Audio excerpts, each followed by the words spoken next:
말씀은 예수님의 8가지 사역 중에서 7번째 화평케 하는 자 복이 있나니, 이 말씀 속에서 우리 모두가 함께 은혜를 받길 소망합니다. 화평하게 하는 자가 사회에서는 얼마나 중요한지 오늘 말씀처럼 뭐죠? 하나님의 아들이라고 일컬음 받을 정도로 매우 중요합니다. 인간은 살면서 서로가 관계가 나빠지면 어떻게 합니까? 제3자가 투입해서 그 삐뚤어진 관계를 바로 잡아주죠.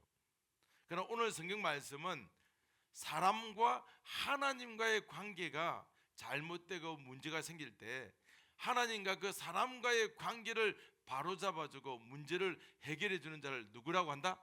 화평케 하는 자라고 합니다. 이런 자는 사람과 사람의 문제를 해결해 주는 그 이상의 그런 큰 역할을 하는 것이죠. 자, 사람과 하나님과의 관계에 문제가 생기면 그 문제를 해결해 줄 자가 필요해요. 그런데 이제 생각해 보세요. 하나님은 인간이 타락했잖아요. 타락하면 하나님께서 타락한 자에게 주는 벌이 있는데 그게 뭐냐면 죽어서 지옥 보내는 거예요. 그 약속을 이행하십니다. 그리고 지옥 보내는데 그걸로 끝이 아니죠. 사는 방법도 주시죠. 사는 방법이 뭐냐면 인간들이 다시 율법과 계명을 완벽하게 지킨다면 모든 죄를 용서해 주시고 지옥 안 가고 천국 가게 해준다는 겁니다. 그러나 인간은 여전히 하나님이 주신 계명과 율법을 무시하고 지키지 않기 때문에 하나님의 진노는 날마다 커져가죠. 하나님과 인간의 이 관계의 문제로 인해서 질병이 찾아오고 또 아픔이 찾아오고 슬픔이 찾아오고 결국은 죽음이 찾아오는 겁니다. 이제 하나님과 인간의 관계를 화평하는 자가 필요합니다. 이런 자는 하나님이 원하는 것을 다 이루어야 돼요. 하나님이 요구하는 거 있잖아요. 하나님과 인간의 관계를 화평케 한 자가 필요한데 화평케 하는 자는 자격 조건이 뭐냐면 하나님이 요구하는 것도 다 이루어야 되고 인간이 요구하는 것도 다 이루어야 돼요. 그래서 하나님과 인간의 관계를 화목시키려면 하나님이 요구하는 건 뭐죠? 모든 율법과 계명을 다 지킬 수 있는 자여야 돼요. 또 인간이 요구하는 건 뭐죠? 인간을 천국으로 보내주세요. 천국 보내주는 것도 할 수 있어야 합니다. 이렇게 하나님과 인간 양자 사이에서 요구하는 것들을 다 이루어주는 자가 바로 하나님과 사람의 관계를 화평하게 해주는 자입니다. 이런 엄청난 이 요구를 중간에서 감당하는 자가 도대체 누구겠습니까? 예수님이죠. 하나님이 인간을 창조하실 때 하나님은 인간을 너무 사랑하셨어요. 하나님의 인간의 관계가 얼마나 좋았냐면 천사도 흠모한다고 그랬어요. 하나님의 아들로서 엄청난 특권을 누리면서 모든 피조물 위에서 왕처럼 군림하는 그런 전능자의 아들로 그렇게 살았던 거예요. 인간은 하나님으로부터 지음받아서 매우 좋아했습니다. 하나님을 매우 가까이 했고요. 마치 연인의 사랑처럼 매우 가까운 사이였어요. 아버지와 아들로서 화평하고 화목하고 평화로운 관계로 살았습니다. 그렇게 시간이 지나던 어느 날 인간은 하나님 외에 세상이 서서히 눈에 들어오기 시작했어요. 세상의 아름다움에 빠지기 시작했고 세상에 대한 유혹과 사랑에 넘어가기 시작했습니다. 전에는 하나님이 연인처럼 그렇게 좋았는데 이제는 하나님보다 세상이 더 좋아지기 시작한 거예요. 하나님과의 관계가 이렇게 금이 간 거예요. 우리 하나님과 멀어지고 싶었고 하나님하고 관계가 좀 소원해지고 싶었어요. 이제는 세상이 좋고 세상이 아름답고 세상이 탐스러웠습니다. 하나님은 더 이상 인간에게 필요하지 않고 중요하지 않은 존재가 되었어요. 이렇게 인간은 하나님과 관계가 금이 가고 깨어지게 되었습니다. 하나님은 타락한 인간을 이제 어떻게 해요? 자신의 아들로 대우하지 않는 거예요. 에덴 동산에서 쫓아내고 종으로 살게 하셨습니다. 이제 인간과 하나님 사이에 화평은 없어지고 어려운 하나님과 원수로서 미워하는 관계가 된 거예요. 하나님은 어떻게 해요? 인간을 타락한 그 더러운 상태로 살도록 내버려 두셨습니다. 내버려 둠이 무서운 거예요. 또한 인간은 하나님을 원망하며 날마다 종으로서 비참하게 계속적으로 예수님이 올 때까지 살 수밖에 없었습니다. 하나님은 인간에 대한 진노, 왜 진노? 죄를 지어서 하나님은 인간에 대해서 진노하고, 인간은 죄 그거 좀 지었다고 지옥 보내냐 그러면서 하나님에 대한 불만과 원망이 서로 이렇게 아래 위로 교차하고 있을 때 이 땅에 예수님이 하나님과 인간 사이에 화평케 하는 중보자로서 내려오셨습니다. 인간은 모두 타락해서 하나님 앞에서 죄만 짓고 죄만 추구하는 존재였습니다. 그러나 예수님은 인간으로서, 예수님은 인간이었지만 죄를 멀리하고 어려운 하나님의 요구에 모든 것을 순종하셨습니다. 하나님이 요구하시는 계명과 율법을 그대로 사시는 분이었습니다. 그래서 인간 중에 유일하게 하나님의 모든 계명을 지키고 순종함으로 하나님의 진노를 돌이키는 유일한 분이십니다. 이렇게 해서 하나님의 어려운 요구를 다 이루는 자가 바로 예수님이십니다. 또한 인간은 죄를 지어서 하나님으로부터 쫓겨나고 이렇게 멀어졌어요. 예수님은 죄로 멀어진 인간들에게 하나님이 얼마나 자비롭고 하나님이 얼마나 은혜로운 분이신지, 죄를 지었지만 죄를 짓고도 왜 하나님께 돌아가야 되는지를 가르쳐 주셨어요. 부단히 하나님의 마음을 가르쳐 주신 분이 바로 예수님이십니다. 예수님은 어려우신 하나님과 불의한 인간 사이에서 유일한 중보자로서 정말 하나님의 요구와 인간의 문제를 동시에 해결하는 중보자가 되었습니다. 원래 하나님과 인간 관계는 회복될 수 없는 관계예요.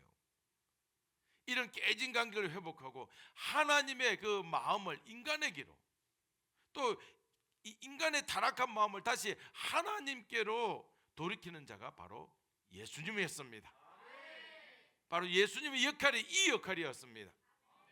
우리 이 시간에 PPT 말라기 4장 6절 같이 한번 읽어보겠습니다. 시작. 그가 아버지의 마음을 자녀에게로 돌이키게 하고 자녀들의 마음을 그들의 아버지에게로 돌이키게 하리라. 돌이키지 아니하면 두렵건대 내가 와서 저주로 그 땅을 칠까 하노라 하시니라. 아멘. 이 말씀의 의미는 예수님이 오면 하나님 아버지의 마음을 누구에게로? 인간에게로 돌이키게 하는 화평자가 되고, 또 인간들의 마음을 하나님께로 돌이키게 하는 화평자가 된다는 말씀이에요. 이분이 누구예요? 예수님이에요. 그런데 이런 예수님의 역할을, 화평하게 하는 역할을 무시하는 자는 하나님이 용서하지 않겠다고, 저주하고 죽이겠다는 말씀이 말라기 4장 6절 말씀이에요. 예수님 오기 전 400년 전에 이미 예수님이 오면 이런 역할을 할 것인데, 이런 예수님을 믿지 않으면 6절 끝에 보세요. 내가 와서 저주로 그 땅을 칠까 하노라. 예수님을 꼭 믿어야 되는 거예요. 예수님은 누구십니까? 그분은 바로 하나님의 본체가 그 안에 있는 하나님과 동등한 분이십니다. 오직 예수님만이 하나님이 요구하는 것을 하나님의 의로운 수준에서 다 이룰 수가 있습니다. 우리 인간도 하나님이 요구하는 거 해요. 그런데 하나님의 수준에서는 못하는 거예요. 이해가십니까? 우리가 운동을, 축구를 해서 골인을 넣는데 3살짜리 아이가 아무도 없는데 공을 몰고 가고 골인 넣는 거하고, 그죠? 선수가 요리조리 수비를 피해가 골인 넣는 거하고 다른 거예요. 수준이 다른 거예요. 우리가 하나님의 요구를 이루는 거하고, 이루기는 해요. 그죠? 100개 중에 1개 이룰까 말까, 이루어도 이루는 거니까. 그런데 아니에요. 하나님의 어려운 수준에서는 죄가 하나도 없어야 되거든요. 그 수준에서는 우리 인간은 할 수가 없습니다. 하나님이 요구하시는 계명은 타락한 인간이 따를 수가 없어요. 이미 타락한 인간은 그 본성 안에 더럽고 추악한 죄악을 사모하기 때문이에요. 이런 인간이 하나님의 요구에 따를 수 없기 때문에 예수님께서 그 모든 요구 조건을 다 이루어 주십니다. 하나님이 인간에게 요구하는 그 모든 어려운 삶과 정의로운 계명을 예수님은 다 지키시고, 죄는 조금도 없는 분이 바로 예수님이십니다. 예수님은 인간으로 이 땅에 왔지만 그 안에 있는 어려운 신적 권능으로 인해서 하나님의 모든 요구를 다 순종하고 다 이루시는 유일한 분이십니다. 그리고 예수님만이 죄인들에게 하나님께로 돌아와, 하나님께로 돌아와 말할 수 있는 분이에요. 하나님이 어떤 분인지 예수님만큼 잘 아시는 분은 없습니다. 타락한 인간은 이미 하나님을 잊어버렸어요. 그러나 예수님은 하나님을 정확히 아십니다.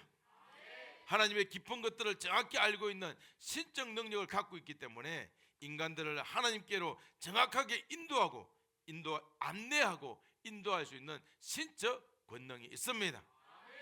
오직 하나님과 인간의 중보자로서 화평할 수 있게 하는 유일한 자는 예수님밖에 없습니다. 예수님이 죄 많고 타락한 이 땅에 화평하게 하는 중보자로 오셨습니다. 그렇지만 예수님을 하나님과 인간 사이에 화평하게 하는 자로 우리 그때 당시 인간들은 받아들이지 않았습니다. 여러분들 받아들이니까 그 사람들 멍청하다 이렇게 생각하죠. 이해합니다. 저도 그렇게 생각했으니까요. 예수님에 대한 이스라엘 사람들의 평가는 오히려 하나님의 분노를 일으키는 자가 예수님이라고 생각했어요. 왜냐하면 예수님이 이렇게 가르쳤거든요. 하나님을 사랑하고 내 이웃을 내 몸과 같이 사랑하라 그랬어요. 멋진 말이죠. 자, 유대인이 들어보세요. 하나님을 사랑하라. 우와, 박수해. 너무 잘했어요. 내 이웃을, 내 모든 이웃을 사랑하라. 그랬더니 이 모든이 문제예요. 모든 이웃을 그 앞에 모든 말은 없지만 이웃을 사랑하라. 이웃을 다 사랑하면 안 되는 거. 그 이웃에는 누가 있죠? 세리도 있고 장녀도 있고 또 살인자도 있고 도둑도 있고 그래요. 그러면 그런 세리와 그런 도둑을 살아가면 유대인들은 뭐라고 하죠? 내가 죄인이 된다고 했어요. 이렇게 가르침을 받았어요. 그러니까 하나님을 사랑하는 건 좋은데 죄인을 사랑하니까 내가 죄인이 되니까 이건 하나님의 분노를 일으킨다 이렇게 생각한 거예요. 그래서 죄 많은 이웃을 왜 사랑하냐? 하나님만 사랑하면 되지 왜 죄 많은 이웃을 왜 사랑하냐? 이렇게 하면서 예수님을 오해해서 오히려 하나님과 인간의 관계를 깨는 회방꾼이다.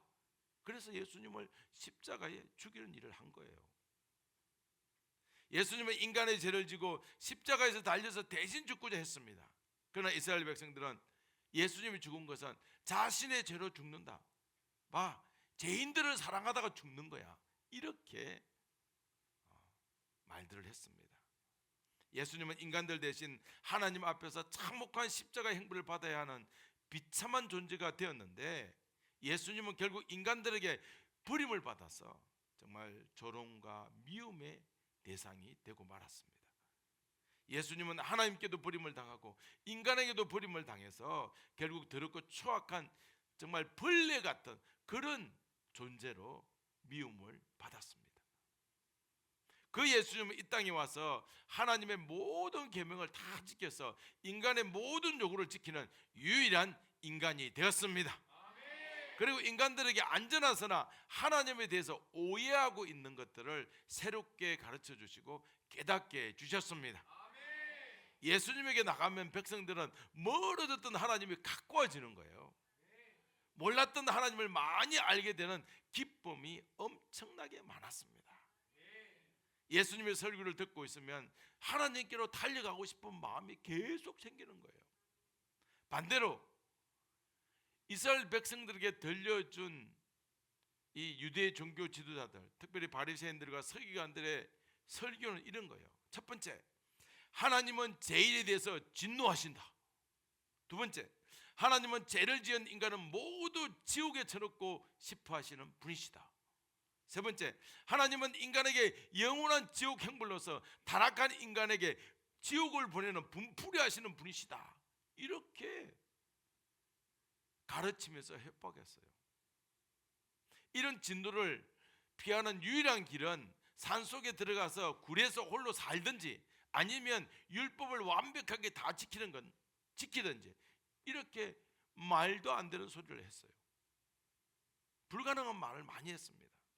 그러나 예수님은 예수님이 말하기를 하나님은 죄를 미워하신다. 그런데 죄인을 불쌍히 여기신다. 이렇게 가르쳤어요. 죄는 미워하지만 죄인을 불쌍히 여기기 때문에 누구든지 하나님께 나오면 된다라고 꿈을 주고 희망을 주는 설교를 하셨어요. 죄인된 백성들에게 꿈과 희망을 주는 설교를 하신 분은 그 당시 예수님밖에 없었습니다. 예수님은 죄인된 백성에게 다시 하나님의 아들이 될 수 있다고 설교해 주신 유일한 분이십니다. 예수님은 부단히 인간과 하나님 사이에 다시 화평이 몰려오도록 날마다 백성들을 가르쳐 주신 분이십니다. 예수님의 초림 사역, 그죠? 예수님이 이 땅에 오신 사역이 초림 사역이에요. 왜냐하면 왜 초림이라고 그러냐? 그 재림이 있기 때문에 초림이라고 그래요. 초림 사역으로 인해서 하나님은 예수님의 모든 사역을 기뻐하시고 즐거워하셨어요. 또 예수님을 통해서 하나님은 인간들을 향해서 예전에는 진노했는데 이제는 인간들을 향해서 기뻐하고 즐거워하게 되셨습니다. 예수님을 통해서 백성들은 다시 하나님의 의도와 그 사랑의 마음을 알게 된 거예요. 할렐루야. 예수님의 역할이 이렇게 중요한 겁니다.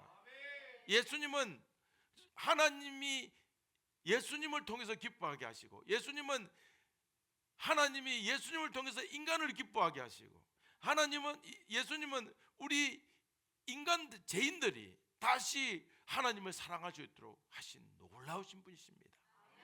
할렐루야. 화평 중요합니다. 화평이란 인간의 힘으로 할 수 있는 영역이 아닙니다. 화평이란 오직 예수님만이 가능한 영역입니다. 진정한 화평은 인간과 인간과의 화평이 아니에요. 인간과 신의 화평이 먼저 이루어져야 합니다. 인간과 신의 화평이 먼저 이루어지면 신의 아들로서 대우를 받게 됩니다. 그러나 인간이 신과 화평을 이루지 못한다면 인간은 종으로서 대우를 받게 됩니다. 인간은 반드시 신과 화평을 이루어야 되는데 그 화평은 인간의 힘으로 이루어지지 않고 오직 예수님의 역할로만 이루어집니다. 예수님이 주시는 화평이란 자신의 생명을 죽음에 던져서 이루어야 하는 그런 화평입니다. 화평을 이루기 위해서 예수님은 하나님의 아들로서의 그 높은 지위에 만족하지 않으셨습니다. 자신의 종의 형체로 이 땅에 내려와서 죽음으로 화평을 이루십니다. 화평은 예수님의 죽음과 보혈로 이루어진 가장 정말 고귀한 화평이 예수님의 화평입니다. 화평이란 예수님의 역할 없이 도무지 이루어지지 않습니다. 예수님은 하나님과 인간 사이의 화평의 사도이고 화평의 중보자이십니다.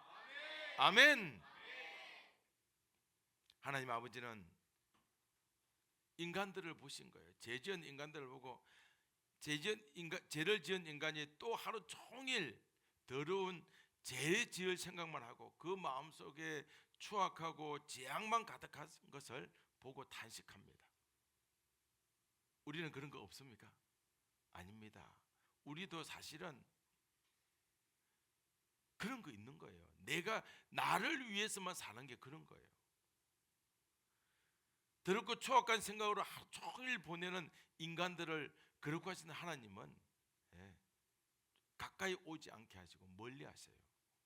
그래서 인간은 하나님께 버림받아서 더럽고 추악한 벌레 같은 삶을 살아야 했습니다. 은혜로운 하나님 아버지께서 이런 인간들을 불쌍히 여기셔서 예수님을 화평의 중보자로 보내십니다. 예수님은 인간의 모습으로 이 땅에 내려보내서 하나님의 아버지의 요구를 따르게 하시고 인간의 중보자가 되게 하시고 인간들로 하여금 다시 하나님께로 돌아오도록 하나님의 중보자가 되게 하셨습니다. 하나님 아버지께서 예수님을 통해서 사람들과 화평케 하시고 인간들은 더 이상 종이 아니라 아들로서 모든 지위를 회복하여 주셨습니다. 하나님 아버지께서 예수님을 이 땅에 보내서 원수되었던 모든 관계를 하나님과 원수되었던 모든 관계를 청산하게 하셨습니다. 다시 화목한 관계로 만들어 주셨습니다. 만약 하나님이 예수님을 인간으로 이 땅에 보내지 않으셨다면 인간들은 영원히 지옥에서 나올 수 없는 감옥에서 나올 수 없는 그 사람을 뭐라고 하냐, 무기징역수라고 그래요. 무기징역수처럼 지옥에서 나오지 못하는 삶을 살게 될 것입니다. 그러나 하나님 아버지의 극진한 은혜로 예수님을 화목하게 하는 중보자로서 이 땅에 보내셔서 다시 인간들을 아들의 직분으로 회복시켜 주십니다. 아멘. 그 당시 이스라엘 백성들은 하나님을 몹시 두려워했습니다. 백성들 생각하는 하나님은 무서운 분이고 하나님은 원수된 인간들을 영원히 심판하는 분이었어요. 왜 그렇게 알았습니까? 바리새인들과 서기관들 그렇게 율법사들이 그렇게 가르친 거예요. 그런데 예수님이 이 땅에 와서 계속 설교하시면서 하나님이 예수님을 보내서 다시 모든 백성들에게 은혜를 더하여 주셨습니다. 다시 아들로 회복하여 주시고 다시 영원한 생명을 주신다고 설교해 주셨습니다.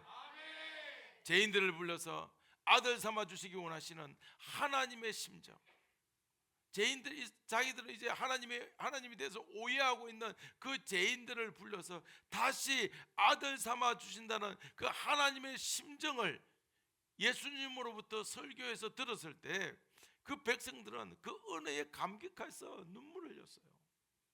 얼마나 큰 은혜가 된지 모릅니다.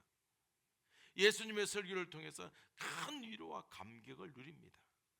전에는 지옥이 가까웠는데 이제는 예수님의 말씀을 듣고 나 보니까 지옥이 가까운 것이 아니라 사실은 하나님이 더 가까운 거예요. 할렐루야. 전에는 하나님이 자신과 원수되었던 삶에서 이제는 하나님과 화목된 삶으로 바뀌었습니다. 이제는 예수님을 통해서 하나님과 친밀하고 화목한 관계를 꿈꾸며 살아가는 삶을 살게 되었습니다. 할렐루야. 사랑하는 여러분, 타락한 지금 이 시대에는 인간과 인간이 서로 화목이 깨지면 불화하면 깨끗하게 안 보고 살면 됩니다. 더 이상 만나지 않고 서로 떨어져 살면 더 이상 부딪히지 않아요. 그러나 하나님하고 인간의 관계가 깨지면 인간이 어떻게 하겠어요? 무소부지하신 하나님을 어떻게 피하겠습니까? 지구 끝까지 쫓아가도 끝까지 여기죠. 바다 끝까지 가도 안 계시는 곳이 없어요. 그래서 하나님이 없는 곳으로 갈 수 있습니까? 없습니까? 없어요. 그러니까 하나님과 인간의 관계가 깨지면 반드시 하나님과 관계를 어떻게 해요? 화목하게 만들어야 합니다. 다시 아들의 직분을 회복해야 합니다. 그렇지 않으면 영원한 원수가 되어서 지옥에 가거든요. 그러나 인간의 입장에서 할 수 있는 것은 아무것도 없습니다. 이제는 인간과 하나님 관계를 회복하러 오신 예수님께 달려가야 합니다. 그 예수님께 가서 그분을 받아들이면 어떤 죄를 지어도 하나님과의 관계가 완전히 회복될 수 있습니다. 그러나 하나님과 예수님과의 중보 관계를 거부하면 영원히 하나님의 관계가 회복되지 않기 때문에 하나님의 진노 속에서 영원한 심판으로 지옥에 들어가게 되는 것입니다. 사랑하는 여러분, 우리 모두는 성도입니다. 누가 성도입니까? 죄를 많이 짓고 더럽고 추악한 자들의 성도예요. 성도도 하나님과 철저히 원수됐던 그런 관계입니다. 하나님의 중재로 인해서 멀어진 이 하나님과 화평을 이룬 자들이 바로 성도입니다. 그래서 성도는 이제 하나님과 가장 가까운 그런 관계가 되었습니다. 하나님과 가장 가까운 관계가 되었습니다. 우리 고백합니다. 나는 하나님과 가깝습니다. 아멘. 하나님은 예수님을 통해서 이제는 성도가 죄인이라고 했잖아요. 그런데 하나님은 죄를 미워하시는데 성도를 미워하지 않는 거예요. 왜냐하면 예수님을 믿기 때문이죠. 할렐루야. 성도는 그죠? 사람은 타락한 인간은 성도도 타락한 인간이니까 타락한 인간은 하나님의 진노 때문에 죽어야 했어요. 그래서 하나님은 늘 죄인을 죽이려고 했습니다. 그런데 예수님으로 말미암아서 그 성도의 죄를 예수님이 다 담당했기 때문에 예수님의 죽으심으로 인하여 성도의 죄를 다 없애주셨기 때문에 이제는 죽이려고 하지 않으시고 어떻게 한다? 정말 사랑하고 가까운 관계로 우리를 삼아 주십니다. 아멘. 예수님께서 성도의 모든 죄의 근원을 다 없애주셨기 때문에, 완전히 없애주셨기 때문에 하나님은 인간과 화평을 누리고 하나님은 인간과 화목한 관계가 되었습니다. 예수님은 하나님과 성도 사이에서 완벽한 관계를 회복해서 이제부터 성도는 다시 하나님의 아들이 되었습니다. 아멘. 인사합니다. 당신은 하나님의 자녀가 되었습니다. 그래서 성도는 이제 하나님하고 친밀하고 매우 가깝고 아주 아름다운 관계로 하나님의 아들이 된 거예요. 성도는 예수님을 통해서 모든 것이 완전히 회복되었습니다. 성도는 예수님을 통해서 하나님의 모든 축복을 다시 받게 되었습니다. 할렐루야. 저와 여러분은 이제 주님이 주시는 무한한 축복을 받을 거예요. 그러므로 사랑하는 여러분, 우리는 이제 하나님과 원수되었던 우리의 보잘것없는 모습과 죄악으로 가득 찬 우리의 가련한 영혼에 불안해하고 실망만 하고 주저앉아 있어서는 안 됩니다. 뒤로 물러나서는 안 됩니다. 이제부터 우리는 하나님과의 모든 관계를 회복해 주신 그 예수님의 역할을 주목해야 합니다. 그 예수님의 사역을 주목해야 합니다. 우리에게 예수님께서 얼마나 소중한 분인지를 알아야 합니다. 죄인으로 죽어야 하고 하나님과 원수되었던 우리들에게 예수님은 우리 죄를 짊어지고 대신 처참하게 죽어 주셨습니다. 그래서 우리는 하나님과 화목하게 되었고, 그래서 우리는 평화의 복을 누리고, 그래서 우리는 빛나는 하나님의 아들의 지위를 얻게 되었습니다. 할렐루야. 예수님이 하나님의 아들의 영광을 버리고 화목하게 하기 위해서 처참하게 죽으신 거예요. 우리는 이런 예수님으로 인하여 영광스러운 하나님 아들의 지위로 올라가서 다시 하나님을 뵙는 자가 되었습니다. 이런 예수님을 모르는 자는 자신의 인생을 한탄하고 자신의 인생을 원망하고 자신의 인생을 버리면서 살아가게 됩니다. 그러나 예수님을 알게 되면 불가능하게 보였던 하나님의 아들의 아름답고 찬란한 지위가 다시 얻어지게 됩니다. 우리에게 가장 고상한 지식은 바로 예수님에 대한 지식입니다. 우리에게 가장 위대한 지식은 바로 예수님의 화평케 해주신 중보자의 지식입니다. 우리에게 가장 놀라운 지식은 바로 예수님을 통해서 천지를 창조하신 절대신의 아들의 지식입니다. 이런 지식을 충만히 아는 것이 매우 중요합니다. 할렐루야. 사랑하는 여러분, 하나님과 죄로 인해서 원수되었던 우리가 어떻게 다시 하나님의 아들의 지위를 얻어서 영원히 죽지 않고 영원히 복을 받고 영원히 찬란하게 사는지를 알고자 한다면 우리는 예배 때 우리 예수님을 만나야 합니다. 예수님이 이 자리에 임재해 계십니다. 확신하십니까? 예배 때 예수님을 못 만나면 예배를 아무리 열심히 들었다고 해도 하나님과의 관계가 화목하게 되지 않습니다. 구약 이스라엘 백성들 대표적인데요. 그들은 제사를 드리죠. 그 예배를 드린 거죠. 결국은 하나님을 모르고 예배를 드리기 때문에, 하나님을 알지 못했기 때문에 헛된 예배를 드리다가 그들은 다 몰살당했어요. 예배 때 예수님을 만난 자는 자신이 죄인임에도 불구하고, 어떤 어려움이 없음에도 불구하고, 어떤 선행이 없음에도 불구하고 예수님을 인해서 화목하게 됩니다. 하나님의 아들이 되는 놀라운 역사를 받게 됩니다. 예배 때 예수님을 만난 자는 예배를 즐거워하고 예배를 기뻐하고 예배를 통해서 예수님의 공로, 내 공로가 아니라 예수님의 공로를 찬양하게 됩니다. 이런 자의 삶은 어떤 어려움이나 환난이 닥쳐도 예수님께 다 해결해 주셔서 오히려 전보다 더 좋아지는 역사가 강하게 나타납니다. 그러나 예배를 소홀히 하는 자는 쭉정이처럼 환난의 바람이 불면 제일 먼저 날아가는 비참한 인생이 되는 거예요. 예배 때 반드시 예수님을 만나는 역사가 있어야 합니다. 여러분, 이 시간에 여러분을 다 만나주고 계시는 거예요. 어떤 사람은 느낄 것이고 어떤 사람은 못 느낄지라도 이 자리에 있는 것만으로도 여러분 예수님을 만나고 있는 중입니다. 할렐루야. 그래서 예배 대충 들으지 마시고, 우리 요즘 차세대 아이들처럼 박수도 힘차게 치고 찬송도 힘있게 부르고 기도도 열정적으로 하여서 누가 봐도 샘플이 되는 그런 모두가 되기를 주님의 이름으로 축복합니다. 우리는 예배에 계시는 주님을 만나야 하고 예배의 주인이신 예수님을 경험해야 합니다. 이렇게 예배의 영, 예수님의 영은 예배의 영이에요. 예배의 영이신 예수님이 가득한 자로 바로 하나님의 아들로서 오늘도 모든 자를 화평케 하는 자라고 일컬음을 받는 복된 자가 되기를 주님의 이름으로 축복합니다. 아멘.